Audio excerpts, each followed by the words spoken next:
Hi loves, and welcome back to another video, or welcome if you're new. My name is Morgan, and today we have a very exciting unboxing. It is my first Chanel unboxing of 2020. So if you watched my 2020 wish list, this is something that was on that video. You know that I'm doing a challenge this year. I am trying to limit myself to only 20 fashion items the entire year. So I'm being very thoughtful about my purchases. In that challenge, I'm doing 12 clothing items and 8 accessories for the entire year. So this is my first purchase of 2020. Thought I would unbox it with you, so let's get into it. So I got this in duty free at London Heathrow on my way back from London. Here's the box. As you can see, it is a smaller bag. You might already know what it is if you watched my wishlist video. It has like the little booklet here with like the dust cloth. Here's the dust bag. And this is my new Chanel mini rectangular bag. On my wishlist video, I told you I was looking to add one of these to my collection in a caviar or a tweed. I've been told in the store they haven't done a caviar in the store for about 6 collections now. And I took a look at the lambskin, and while I'm okay with lambskin on smaller bags, I was not happy with the quality. The lambskin ones I looked at had creasing here around like where you open the bag, and I was like, for a brand new bag, it shouldn't have that. So I really have my heart set on caviar or tweed, and I'm so happy I added it in this tweed. So this is the bag up close. The lighting has kind of gotten darker. It is like a mixed tweed, so there's like blue and teal and pink and white in it. So this will match with a ton in my wardrobe. And again, because it's a smaller bag, I don't mind the tweed. I take care of my bags. I'll show you the features of the bag. It has the classic turn lock, just like the classic flaps. Now this is not considered a classic item from Chanel. It is still considered seasonal, though they kind of do it every season in different colors, so it's pretty much a classic, just like a small or medium flap bag would be. But you know, technically it's not. They stuff it with the paper. It has the one long strap that comes out of the top. It does not have the double strap like the medium bag does. It is lined in this beautiful like aqua leather, kind of like a Tiffany bluish kind of color. It has a slip pocket here, and then it has a zip pocket as well. On the back it has a small pocket, which you can't do a whole lot with. You can kind of put just like a key in there, you know, if you're running around like and you're just doing errands and you want to slip your car key in there when you run into the store or something. That's about all this pocket is good for. It's definitely not going to fit your phone, and I wouldn't suggest putting like cards or money in here because it's just open. I have had this bag in the past in a patent leather. It's actually on my Poshmark for sale. Patent leather just doesn't hold up well in Dubai. I never had an issue with it when I lived in New York or Miami. I don't know what it is about the climate here, but it just doesn't hold up, and so there's some discoloration on it, and I just wasn't wearing it because of that, because it wasn't looking its best. And I really love this bag. It's actually one of the bags that's my absolute favorite, just in general, of any bag you can buy. I used my patent one to death. That was when I didn't have a very big collection, and it was really an achievement for me to buy that bag, and I loved it and I used it, and it really got its cost per wear down because I use that thing so much. But now that my collection is a little bigger, I'm okay with having a little bit more of a delicate fabric, and this is really a special piece to me because I absolutely love it. I would still love to add a caviar one, but probably not this year, maybe in the future. Hopefully they'll start doing them again because I just think they're more durable that way. I honestly would recommend a patent if you live in a climate where your patent leather holds up over time, but for Dubai, I do not recommend it at all. So I think this fabric one is gonna be a much better option for me, and I'm so excited about it. Let's talk price. You can skip this section if you like, but I do it because I get a lot of questions about price whenever I show a bag, and a lot of people, I asked you on my Instagram stories, do you like it when I show the price or do you not? 80% of you said that you did want me to talk about prices because it helps you with your buying decision, and that's what I'm here to do, is to help you buy luxury in an educated way. So I got this duty free in Heathrow Airport. That is the cheapest way to buy a new Chanel. If you can get it duty-free in Europe or the UK, that is the cheapest price you will get retail. I got this for 2,455 pounds, which on my card statement, because I have a card with no international fees, so I just pay the exchange rate, and it always comes out cheaper to charge in pounds and then let my card convert it, then let the store convert from pounds to dollars. So with my card's conversion on my statement, the price I paid was $3,215 and some change.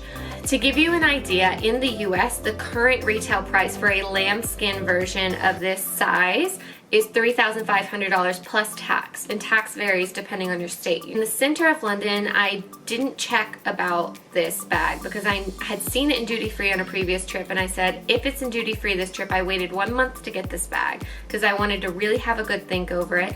I said, if it's in duty free, the next time I go through Heathrow, then I'm gonna buy this bag. Duty free typically means 20% less than in the city price. And you can buy it in the city and get your VAT return, but your VAT return will only be about between 12 and 14% depending on the price bracket, because the company who does your VAT return takes a cut of the return that you would get.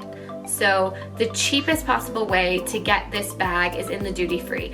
I could not find the US price for this because this bag was not listed on the Chanel website. They don't always put every single style of bag on the website. I don't have anything to go off of to give you a comparison of the exact price I paid versus what the US price is. This one, because it's just like the flat tweed fabric, there's no embellishments woven in, and it's just with the silver hardware. I think that's why that it came in a little bit less than the lambskin. I don't know this for sure, but that is just why I'm guessing. If it had pearls or sequins or something like that, then you can expect the price to be higher than a lambskin. And I highly recommend it if you're looking for a flat bag in this mini size to look in duty free, because you won't get a small, you won't get a medium, and you won't get a jumbo. The sales associates in duty free have said that Chanel purposefully does not send the double flat bags to keep their value up, so you know you're getting a good investment. And despite this one being in the duty free, on the pre-loved market, the prices for these are astronomical. They're so expensive to get. Since I've been thinking about buying this bag, which has been, I told you, about a month prior to when I got it, I've been checking every day on the pre-loved market to see if this comes up, to see what the price would be. I have not seen it. This particular color has not come up on the resale market at all. But I did check on the resale market, and anything in caviar is going anywhere from $4,000 to $6,000 in this size, which is unreal. Like, I would never pay that for a bag this size. But the caviar is so rare because Chanel hasn't done it in so many seasons that one in a good condition will go anywhere from $4,000 to $6,000. You can get some that maybe have color transfer on them, like closer to $3,000 or like maybe $2,500 if you're lucky, but I would never buy a pre-loved bag with color transfer. Tweed ones, you don't see them come up often, and the ones that you do see come up, the ones I have seen since I've been thinking about this bag in other colors, they usually have pilling or stains or something, because people generally don't know how to take care of tweed bags. I saw my video about how I take care of my bags. You know, I know how to take care of them. For me, buying new for a tweed bag made sense because I wanted it in the perfect condition, and the price was much better. Even a lambskin mini rectangular is still going for about US retail price pre-loved. So getting it for $3,200 rather than $3,500 is still a better deal. I've brought you in a little bit closer, so now I'm going to show you what fits in the bag. You open it like a regular turn lock like Chanel. First, we're going to put my phone. This is a Samsung Note 9, so it's a very large phone and it fits inside. Then I would use a card holder in this bag. That one's fine too. A lipstick, a compact, Listerine strips. This one's actually holding my SIM cards for phones in other countries, but I would put that in the little slip pocket along with my key. And then I need my car key, of course. And you can kind of get a little pack of tissues in there. And that's about it. There's some tiny little spaces if you have some other makeup items that you might need to fit inside.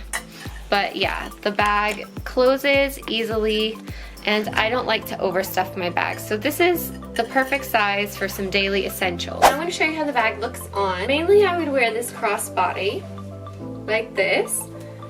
And you want to make sure you're wearing like light colored clothes with a light colored bag. But I would wear it with white jeans, with like cotton dresses, summer outfits. And I think it's just perfect for that. It's a nice size. It's not too big, it's not too clunky. It doesn't sit completely flat, but for some reason I don't mind that so much in the rectangle shape, but I don't like it on the square shape. It's weird. But you can also wear it here on the shoulder. For reference, I am about 5'6" tall, and I wear about like a US 4 to 6, which is like a UK 10-12 size. I also like to wear this as a clutch in the evening, sometimes with the chain hanging down, so I'll just kind of carry it under my arm or in my hand like this. It's just kind of an easy shape. It's not too fat that you can't just like get a nice grip on the bottom and use it as a clutch. And I like the detail of the chain as well.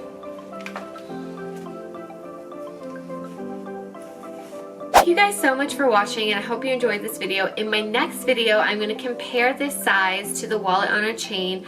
I can do a comparison because, like I said, I have owned this bag in a different color, so the functionality of it is really not going to change. Leave me any questions you have about this bag below and I'll answer them in the comments. And don't forget to subscribe and follow me on Instagram if you want to see how I style this bag in the future. And I'll see you guys next time. Bye!